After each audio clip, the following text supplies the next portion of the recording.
আসসালামু আলাইকুম রহমতুল্লাহি ওয়া বারাকাতুহু। যারা হাজিরিন ভাইরা আমার, বন্ধুরা আমার, আজকে আমরা হজ করতে যাই, হজের মৌসুম।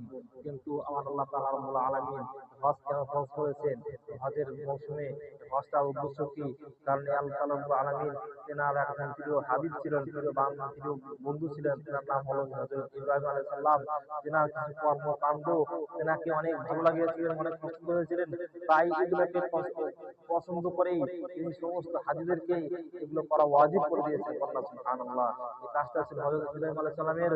এই সময় ওনার ছেলে, ওনার স্ত্রীকে, ওনার ছেলেকে বিভৎস অবস্থায় মরুভূমিতে বনবাস দিয়ে দিলেন। ইসমাঈল আলাইহিস সালাম পা দিয়ে পায়ের নিচে দিয়ে মাটির জমিনে আছাড় দিতে থাকলেন। এমন তো অবস্থায় পানি পানি ফাটে, মাটি ফাটে, পানি বাড়ি হলো।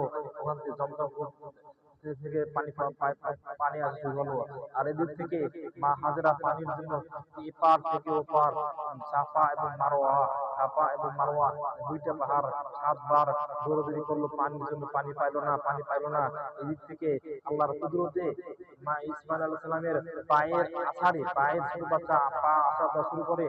পায়ের আছাড় দেওয়াতে, ইসমাঈল আলাইহিস সালামের পায়ে আছাড় দেওয়াতে জমজম কূপ আল্লাহ তাআলা রাব্বুল আলামিন কুদরতে পানি বাড়ি হয়ে গেল।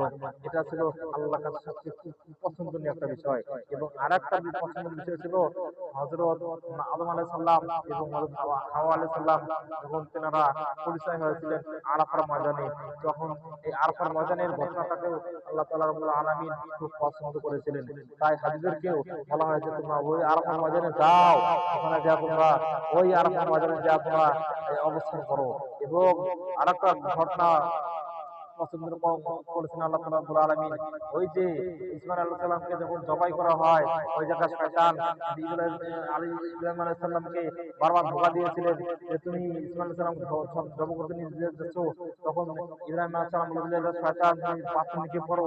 এই পাথর নিক্ষেপ করার জন্য তেনাকে 7টা পাথর নিক্ষেপ করা হয়েছিল। আল্লাহ তাআলা রাব্বুল আলামিন এটা অনেক পছন্দ করেছিলেন।